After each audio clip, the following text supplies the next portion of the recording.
Good afternoon. My name is Jacob Frey. I'm the mayor of Minneapolis, and I am hot as hell. And as it turns out, a lot of people around our world are hot as hell. We've got temperatures that are rising. The heat in our oceans is getting warmer all the time. We've got the lungs of the world in the form of the rainforests that are so often on fire, and we need to act, not tomorrow, not the next day, but right now. And that's why I'm so excited to be here with city council colleagues, with community leaders, with climate advocates, union members, and city staff. And we are announcing an historic investment here in Minneapolis to meet our climate goals in the next 10 years. And it is no secret right now that climate change is affecting every single corner of our world. You've seen how hot it is down in the Southwest right now. You've seen what's happening in Phoenix. And the summer we're experiencing could very well be the coolest that we will experience for the rest of our lives. That's got to tell you something. What it should tell you is that action is not optional. We need to step into this. This needs to be an all-in effort, and this is not a new issue. We know temperatures are rising, greenhouse gas emissions are increasing, and little by little we're seeing natural disasters that are impacting more and more communities around the world. It's not just as if the first person to die of climate change has already been born. The first people to die of climate change are already dead. So it's on us to take the next step and the step after that to make sure that we're taking quick and aggressive action towards our climate change goals. The truth is that we can't wait. We're already behind.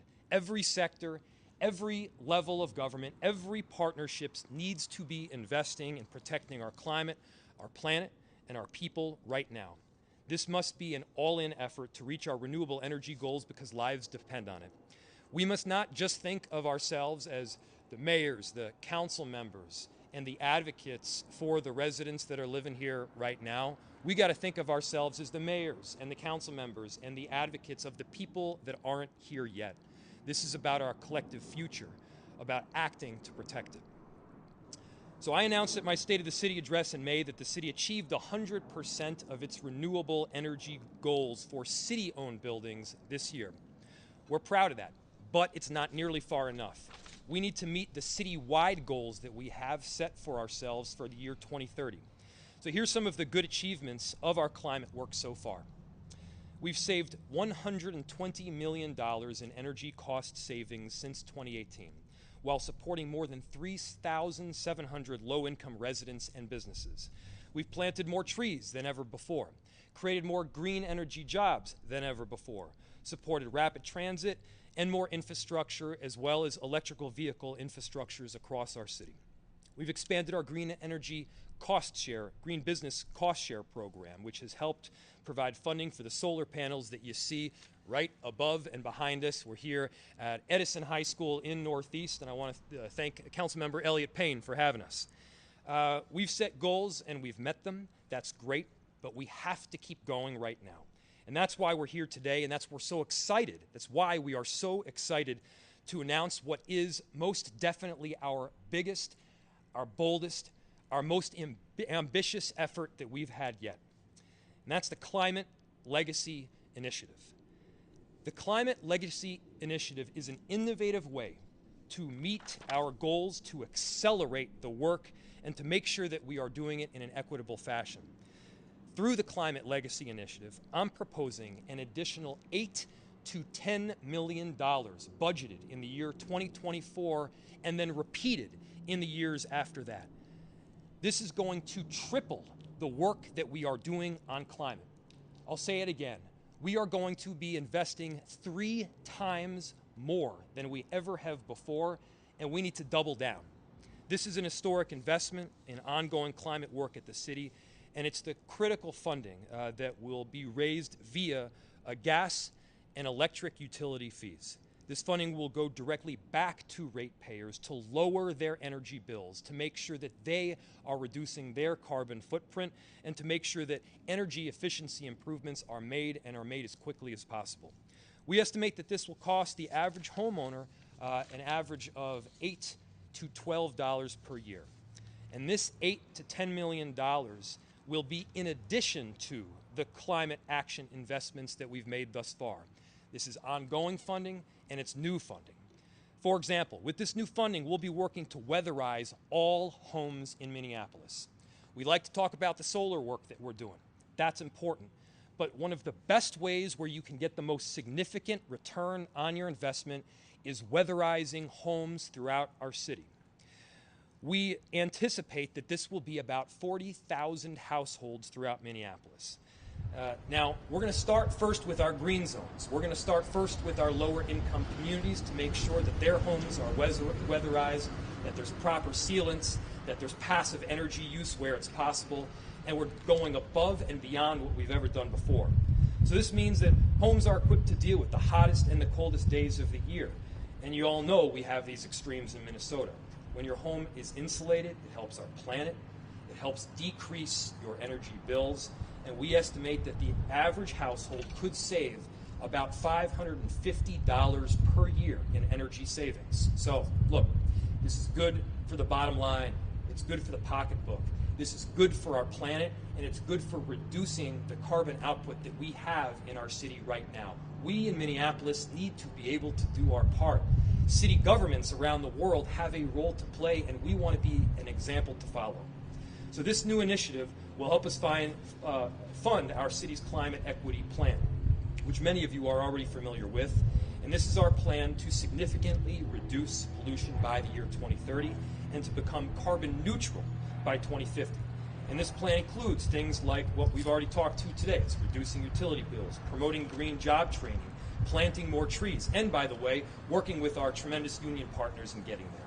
The CLI will also begin building the staffing and programmatic capacity to take advantage of a lot of the additional investments that are going to be coming from our federal and state partners. This additional external funding we know is going to be critical to reaching our climate goals for every household and making sure that those 40,000 homes around our city are able to get the necessary investments and improvements to become weatherized. So is it a big plan? Sure, it is. But it's one we're committed to and one we're ready for. We plan on leading the nation in climate work, and the Climate Legacy Initiative will help us to do this.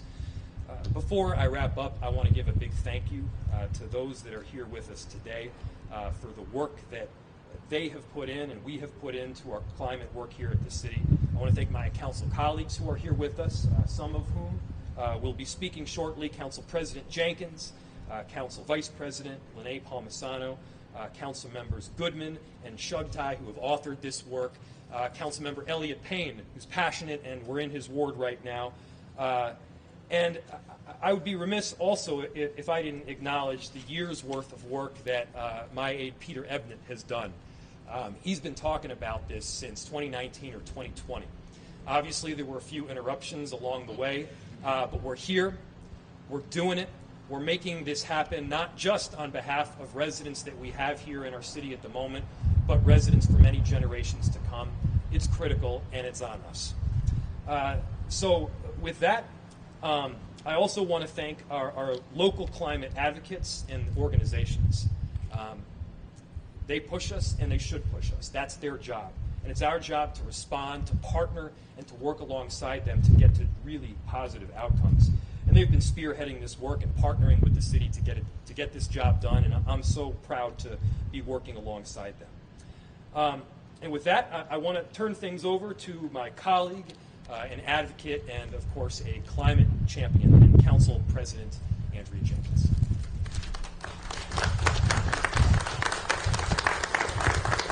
Thank you, Mayor Frey. Thank you so much. Good afternoon. My name is Andrea Jenkins, the President of the City Council, and this podium is a little shaky, but we're going to make it work. The Climate Legacy Initiative is critical to the climate work that we're doing here at the city. It is about prioritizing people and their well-being. The work that we have ahead of us will undoubtedly make a difference in people's lives and allow us to rapidly address climate change. This is not a political cause. This is a human cause. It's requires all hands on deck to protect our community, our state, our planet. It's about the people in our communities, and they must reap the benefits. Addressing climate change is one of the most pressing issues of our time. It's critical that we center the voices and the needs of our Black and brown communities of color who experience the worst impacts of climate change and climate disaster. Our energy needs can be met, and we can reverse the effects of climate change with this aggressive action. I look forward to working with all of you and all of our partners, impacted communities, in meeting our shared sustainability goals. And I too want to thank all of our city staff, all of our climate activists and advocates around the city for the work that they continuously do to push this work forward. And I want to introduce my colleague and council member of the 10th Ward, Council Member Aisha Chughtai.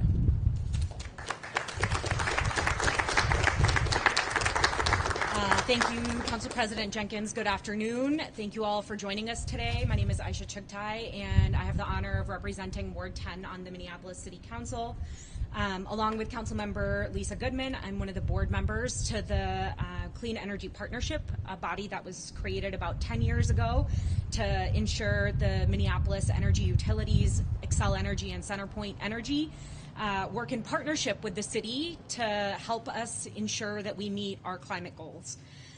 Both Minneapolis residents and city leaders are aligned in the need to take aggressive action to address climate change and build resiliency in every part of our community. Tomorrow, the City Council is set to pass the Climate Equity Plan, which is a 10-year vision for tackling this work. Through extensive community and stakeholder engagement, this plan puts equity at the center of our work on climate action. In partnership with Mayor Frey and the administration and the City Council, my office is committed to making sure that the Climate Legacy Initiative will prioritize its resources to fund climate solutions that benefit our Black, Indigenous, and communities of color, our low-income communities, and our renter communities, so that equity is truly at the center of our city's climate action. The work to fund the Climate Legacy Initiative begins at tomorrow morning's City Council meeting, where Councilmember Goodman and I, along with Council President Jenkins and Council Vice President Palmisano, will start the legislative process of updating our franchise fees between the city and Xcel Energy and CenterPoint Energy. These added resources will be dedicated to the Climate Legacy Initiative and our city's climate action work. This process is going to take several months, and it will include the opportunity for public hearings and public input. Specific details about the fee changes are going to become available in the coming weeks. As those are finalized, we are all committed to making sure that we're transparent at every step of this process. As my colleagues have said, the work of meaningfully and urgently addressing climate change is hard, and it requires everyone to step up. At City Hall, we're all united in doing the city's part. So next we'll have T. McClenty from MN 350. Thank you, Council Member. Hello, everyone. My name is T. McClenty, and I am the Executive Director with Minnesota 350. I am so honored to be here today alongside the Mayor, City Council members, our coalition partners, and our volunteer leaders who have worked tirelessly to advocate for a people-centered climate equity plan for Minneapolis that focuses on climate solutions, job creation, and reducing inequity. We are thrilled to see the funding dedicated to turning this plan into action. With the resources, staffing, and planning it needs to be successful.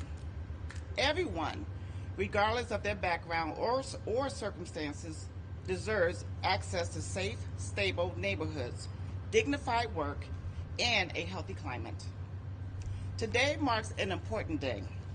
Today, our city is putting people over profits by centering community voices over corporate interests and funding a climate equity plan that recognizes the disproportionate impacts of climate crisis on low-income, Black, Indigenous, and people of color communities. The funding announced today represents a significant step forward for Minneapolis in addressing climate change and co-governing with the community to protect our planet and our people. There's still work to do. We look forward to continuing to partner together to ensure that this plan is successful and that it prioritizes comfortable, affordable, carbon-free buildings for all of Minneapolis on an aggressive timeline. Reducing a racial wealth gap by creating access for communities of color to family-sustaining jobs in a growing green economy.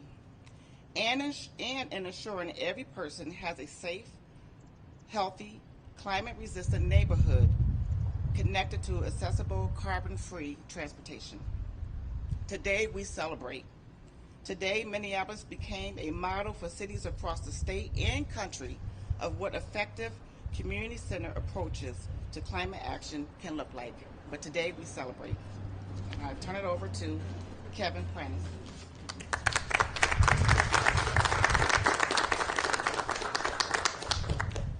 Thank you. My name is Kevin Prentice, and I'm the marketing manager for the Laborers International Union of North America, LIUNA, in Minnesota, North Dakota. It's a great privilege to be here, and I want to thank Mayor and Council President and Council members for the hard work that they've put in to get us here, and say that I'm really pinch hitting for Dan McConnell, who's president of the Minneapolis Building Trades. We're one of the building trades. This is something that involves all the building trades. The members of LIUNA build and maintain our building, civil and energy infrastructure in Minneapolis and across Minnesota, North Dakota, and across the nation, alongside our brothers and sisters in other building trades.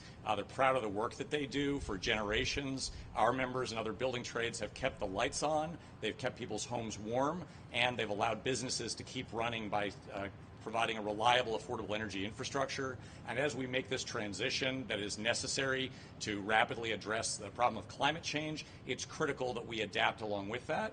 And our principle on that is we need to act quickly on climate, but we also need to make sure that the jobs of the future are just as good and just as available to local workers as the jobs that have supported families and put food on the table for many generations doing this important work.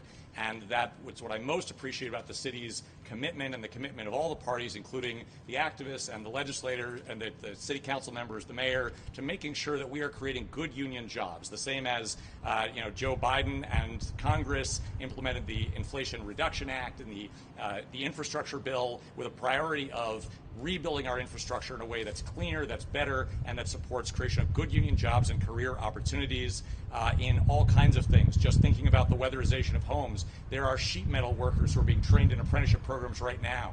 There are electricians who are ready to make panel upgrades and create union career opportunities.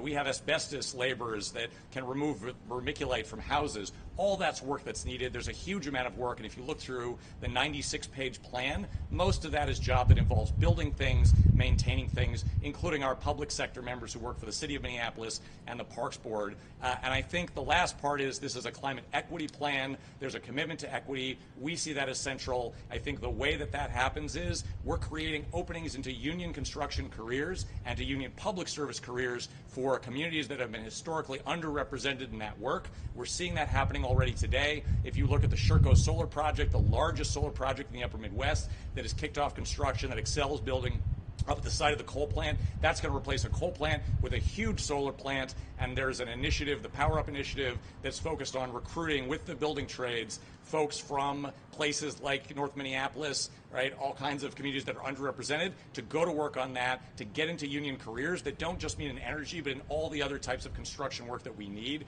We're committed to that work, working with Centerpoint, working with Xcel on these innovations, and appreciate the chance to be here. Thank you.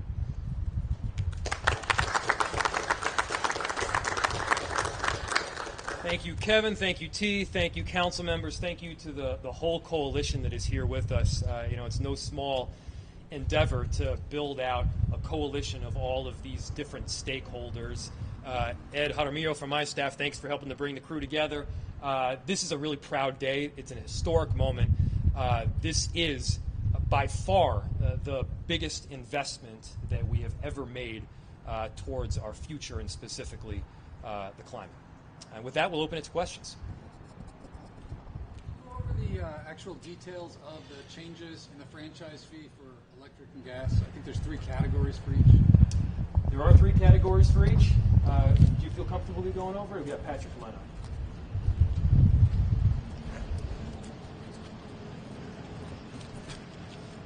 Hi, my name is Patrick Hanlon. I'm the Deputy Commissioner of Sustainability, Healthy Homes, and Environment. So yeah, we're looking at the franchise fee similar to what was done back in 2017-18, and looking how we had a 0.5% increase in the franchise fee and dedicating that towards climate change. The mayor referenced approximately a 3 times greater investment.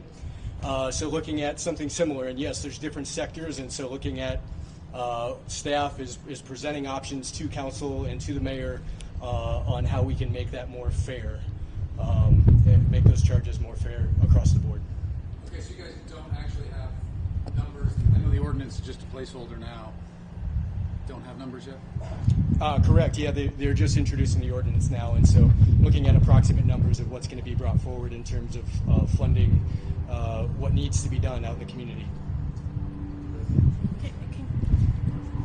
Yeah, thank you. The mayor's reminding me it's residential, mid-sized commercial, and large commercial and industrial. So looking at those 3 categories. Can you spell your name again? Yes, Patrick Hanlon, Hanlon. That's your name? Yep. Thanks. So you'll see increases across those areas. We're still laying down the final figures, though, which we should be able to get to you. You could probably do the math as we're looking between $8 and $10 million in total. The question is not whether there will be a percentage increase. Of course, there will be. The question is how it's divvied up, and that's what we're sorting out in the coming weeks as this goes to council. Right. This always has the potential to become a regressive thing, depending on how it's done. How are you guys going to tackle that issue? Well, the goal would be to avoid the regressive nature of what you just pointed out. What's the percentage of the rate hikes that you're proposing, the electric and utility fees? Can you give the question one more time so I can hear it?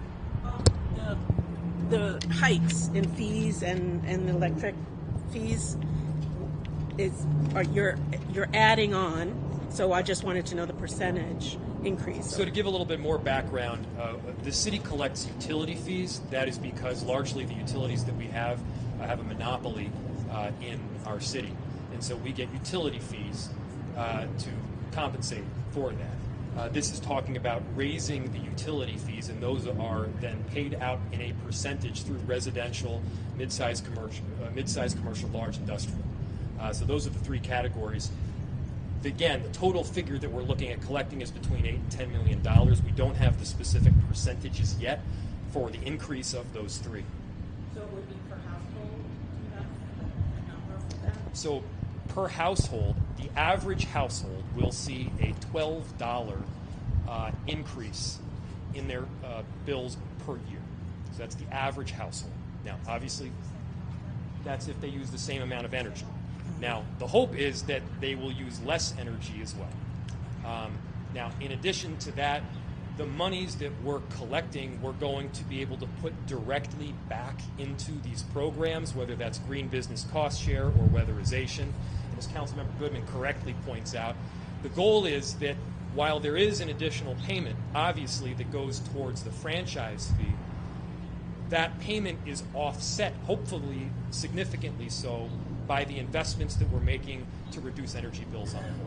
And this is also a good thing because in Minnesota, a bill that was passed, I believe, back in 2012 or so, it took utilities away from charging based on the amount of energy that was consumed. Obviously, we want to have the inverse incentive. We want utilities to find a way for less energy to be consumed so that we are collectively reducing our carbon output. So that was an important change that was made back more than 10 years ago. And it's one that we're able to utilize today also through these additional investments in weatherization, sealants, etc. As I understand it, this doesn't need to go to the PUC. The City Council and your signature is good enough for the franchise fees? That's correct. Thanks a lot. I was just going to ask, how will a homeowner contact you? Do they have to apply For the programs? Yeah. It's a good question. I don't want to stay up here. Yeah. Again, Patrick Hanlon, Deputy Commissioner, Sustainability, Healthy Homes and Environment. There's going to be we're really looking at the folks that provide service now. I know there's folks here from Center for Energy and Environment, Energy Sense, Energy Smart. There's probably partners that are going to be developed through this work to be able to make sure that the services that we provide, and looking at federal, state, utility dollars, and how people can leverage those funds, that people can access those existing programs, and we make this as easy for people as possible, whether it's a residential homeowner, a business owner, or a large commercial and industrial owner. And I should mention, as well as making sure that programs are available for renters to be able to be driving work in their own properties. Thanks for your time. Thank you. Thanks, everybody.